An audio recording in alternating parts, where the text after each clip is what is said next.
ಅಲ್ರಿ ಸರ್ಕಾರದ chief minister ಅವರ ಒಂದು ಪ್ರಿರೋಗೇಟಿವ್ ಅದು. ಅವರು ಬದಲಾವಣೆ ಮಾಡ್ತಕ್ಕಂಥದ್ದು ಯಾರನ್ನ ಎಲ್ಲಿಗೆ ಹಾಕಬೇಕು ಅನ್ನೋ ತೀರ್ಮಾನ ಮಾಡಿದ್ರೆ ಆ ತೀರ್ಮಾನದಿಂದ ನನಗೆ ಸಂತೋಷ ಆಗಿದೆ. ಸರ್ ನೆನ್ನೆ ರಾಹುಲ್ ಗಾಂಧಿ ಅವರು ಕಂಪ್ಲೇಂಟ್ ಕೊಡ್ತೀನಿ ಅಂತ ಹೇಳಿದ್ರು, ಆದರೆ ಹಂಗೆ ಖರ್ಗೆ ಅವ್ರ ಮನೆಗೆ ಬಂದು ಹಂಗೆ ವಾಪಸ್ ಹೊರಟೋದ್ರೆ BJP ಹೇಳ್ತಿದ್ದಾರೆ. ಅವರು ಒಂದಷ್ಟು ದಾಖಲೆ ಬಿಡುಗಡೆ ಮಾಡ್ತೀನಿ. ನನಗೆ ಗೊತ್ತಿಲ್ಲ, ನಿನ್ನೆ ಕಾರ್ಯಕ್ರಮ ಮುಗಿದ ಮೇಲೆ ಅವರು ಪ್ರಶ್ನೆಗಳು ಕೇಳಿದ ಮೇಲೆ ನಾನು ಅಲ್ಲಿಂದ ನೇರವಾಗಿ ತುಮಕೂರಿಗೆ ಹೊರಟು ಬಂದೆ. ಮುಂದಿನ ಬೆಳವಣಿಗೆಗಳು ನನಗೆ ಗೊತ್ತಿಲ್ಲ. ಆ ಬೆಳವಣಿಗೆಗಳು ಏನಾಗಿದೆ ನೋಡಿ ಆ ನಂತರ ಹೇಳ್ತೇನೆ. ತುಮಕೂರು ಲೋಕಸಭೆ ಚುನಾವಣೆ ಕೂಡ ಆ ಥರದ ಗಮನಕ್ಕೆ ಬಂದಿದೆ ಸರ್ ನಿಮಗೆ? ನೋಡ್ರಿ, ಸುಮ್ಮನೆ ಇದೆಲ್ಲ ಮಾತಾಡೋಕೆ ಹೋದರೆ ಬೇರೆ ಬೇರೆ ಈ ವೋಟರ್ ಲಿಸ್ಟೆಲ್ಲ ಯಾವ ಕಾಲದಲ್ಲಿ ಮಾಡಿದ್ದು? ನಮ್ಮದೇ ಸರ್ಕಾರ ಇರೋವಾಗ ಮಾಡಿರೋದು. ಅವಾಗೆಲ್ಲ ಏನು ಕಣ್ಮುಚ್ಕೊಂಡು ಕೂತಿರ್ತಾರೆ ಎಲ್ಲರೂ. ಸುಮ್ಮನೆ ಮಾತಾಡಬೇಕಾಗ್ತದೆ, ಏನು ಬೇಡ ಆಯ್ತಲ್ಲ. ಈಗ ಈ ಅಕ್ರಮಗಳು ನಡೆದಿರೋದು ಸತ್ಯ, ಅದರಲ್ಲೇನು ಯಾವುದೇ ಏನು ಸುಳ್ಳೇನಿಲ್ಲ. ಆದರೆ ಅಕ್ರಮಗಳನ್ನು ನಮ್ಮ ಕಣ್ಮುಂದೆನೇ ನಡೆದಿದ್ದಾವಲ್ಲ, ಅದು ನಮಗೆ ಅವಮಾನ ಆಗಬೇಕು, ನಾವು ನೋಡ್ಕೊಳ್ಳಿಲ್ಲಲ್ಲ ಅಂತೇಳಿ. ಅದರಿಂದ ಮುಂದೆ ನಾವು ಎಚ್ಚರಿಕೆಯಿಂದ ಈ ರೀತಿಯ ಅಕ್ರಮಗಳು, ಈಗ first voter list draft electoral ರೋಲ್ಸನ್ನು ಪಬ್ಲಿಷ್ ಮಾಡಿ ಅಬ್ಜೆಕ್ಷನ್ ಕರೀತಾರೋ ಇಲ್ವೋ? ಕರೆದಾಗ ಏನು ಮಾಡ್ತಿದ್ದೋ ನಾವೆಲ್ಲ?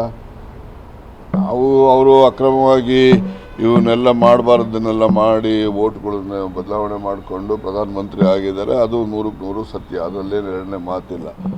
ಆದರೆ ನಮಗೆ ಡ್ರಾಫ್ಟ್ ಎಲೆಕ್ಟ್ರಲ್ ರೋಲ್ಸನ್ನು ಪಬ್ಲಿಷ್ ಮಾಡಿದಾಗ ನಾವು ನೋಡ್ಕೋಬೇಕೋ ಬೇಡಪ್ಪ? ನಾವು ನೋಡ್ಕೋಬೇಕೋ ಬೇಡ?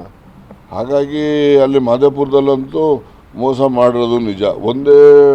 ಒಬ್ಬಳೇನೆ 3 ಕಡೆ ವೋಟರ್ ಲಿಸ್ಟ್ ಸೇರ್ಕೊಂಡು 3 ಬೂತಲ್ಲೂ ವೋಟ್ ಹಾಕ್ತಾರೆ. ಒಂದು 20, 10, 15 ಇರೋ ರೂಮಲ್ಲಿ 60 ಜನ ವೋಟರ್ ಲಿಸ್ಟ್ ಸೇರಿಸ್ತಾರೆ. ಅವ್ರಿಗೆ ಅಡ್ರೆಸ್ಗಳೇ ಇಲ್ಲ ಅವ್ರಿಗೆ, ಮತ್ತು ಅವ್ರ ಫಾದರ್ ನೇಮೇ ಇಲ್ಲ ಅವರಿಗೆ. ಈ ಥರದವೆಲ್ಲ ಅಕ್ರಮವಾಗಿ ಮಾಡಿದ್ದಾರೆ, ಮಾಡಿಲ್ಲ ಅಂತಲ್ಲ. ಆದರೆ ನಾವು ಅವರು ಡ್ರಾಫ್ಟ್ ಎಲೆಕ್ಟ್ರಲ್ ರೋಲ್ಸನ್ನು ಪಬ್ಲಿಷ್ ಮಾಡಿದಾಗ ನಾವು ಅಬ್ಜೆಕ್ಷನ್ ಹಾಕಬೇಕಾಗಿದೆ, ಅದು ನಮ್ಮದು ಜವಾಬ್ದಾರಿ ಇರ್ತದೆ. ಅವಾಗೆಲ್ಲ ಸುಮ್ಮನಿದ್ದು ಈಗ ನಾವು ಹೇಳ್ತಾ ಇದ್ದೀವಿ. ಆಯಿತು, ಈ ಒಂದು ಘಟನಾವಳಿಗಳನ್ನೇನು ನಡೆದಿರೋದನ್ನು ಇವತ್ತು ಪ್ರಚಾರ ಇದೆಲ್ಲ ಮಾಡಿದ್ದೀವಿ ನಾವು ರಾಹುಲ್ ಗಾಂಧಿ ಅವ್ರ ನೇತೃತ್ವದಲ್ಲಿ. ಮುಂದಕ್ಕೆ ನಾವು ಎಚ್ಚರಿಕೆಯಿಂದ ಇರಲಿಕ್ಕೆ ಒಂದು ಮಾರ್ಗಸೂಚಿ ಅಂತ ನಾನು ಬಯಸ್ತೀನಿ.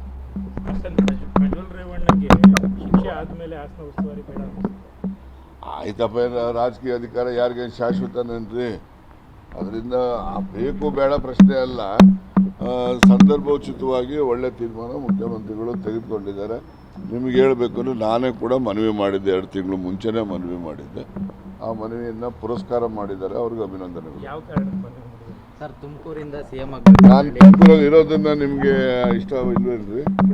ಮತ್ತೆ ಇರಬೇಕು ಅಂತ ಇರೋದಕ್ಕೆ ನಡೀರೋದು ಮಾಡಿದ್ದಾರೆ. G. ಪರಮೇಶ್ವರ್ ಅವರು CM ಆಗಬೇಕು ಅಂತೇಳಿ ನೆನೆ ಸ್ವಾಮೀಜಿಗಳೆಲ್ಲ ಇದು ಮಾಡಿದ್ರು ಸರ್, ಅವ್ರ ಹುಟ್ಟುಹಬ್ಬದ ದಿನ. ಅದ್ರ ಬಗ್ಗೆ ಸ್ವಾಮಿಗಳು ಹೇಳ್ದಂಗೆ ಎಲ್ಲ ನಡೆಯಂಗಿದ್ರೆ ರಾಜಕಾರಣ ಯಾಕೆ ಇರಬೇಕಪ್ಪ? ಎಲ್ಲ ಸ್ವಾಮಿಗಳೇ ತೀರ್ಮಾನ ಮಾಡ್ತಾರೆ. ಹಂಗಾರೆ ತುಮಕೂರಿಂದ ಒಬ್ರು CM ಆಗಬೇಕು ಅಂತೇಳಿ ಆಗಲಿ ಅಂತಲೇ ನಾನು ಹೇಳೋದನ್ನು. ತುಮಕೂರಿಂದ CM ಆಗಬೇಕು, ಪರಮೇಶ್ವರೇ ಆಗಬೇಕು ಅವಕಾಶ ಬಂದಾಗ ಅಂತ ಹೇಳೋರು ನಾವು. ಏನು ಸ್ವಾಮಿಗಳು ಹೇಳ್ದಂಗೆ ನಡೀತಾವ? ರಾಜಕಾರಣಿಗಳು ಹೇಳ್ದಂಗೆ ನಡೀತವೆ? ನಾನು ಅದೇ ಹೇಳ್ತಾ ಇದ್ದೀನಲ್ಲ, ಅವ್ರು ಆಗಬೇಕು ಅನ್ನೋದು ಸ್ವಾಮಿಗಳು ಹೇಳಿದ್ದಾರೆ.